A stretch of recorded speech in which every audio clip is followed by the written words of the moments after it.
আলাইহিস সালাতু ওয়াস সালাম তুর পাহাড়ে যাইতেন, কথাবার্তা বলতেন, আল্লাহর সঙ্গে আলাপ আলোচনা করতেন, কথোপকথন করতেন, বেশি কথাবার্তা বলেছেন।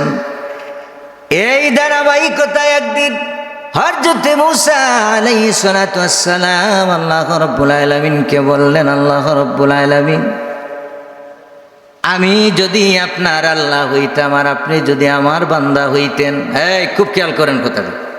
হযরত মূসা আলাইহিস সালাতু ওয়াস সালাম আল্লাহকে বলতেছেন, এ আল্লাহ, আপনি যদি আমার বান্দা হইতেন আর আমি মূসা যদি আপনার আল্লাহ হইতাম, তাইলে আপনি আমার কাছে কি চাইতেন, কি আমার কাছে আপনি আবেদন করতেন, কি বেশি বেশি করে চাইতেন? সুবহানাল্লাহ বলবেন না?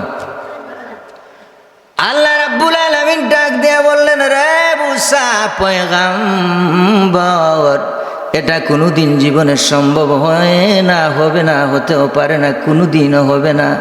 তবে যদি এটা হইতো তাইলে আমি তোমার কাছে একটা জিনিস খুব বেশি চাইতাম।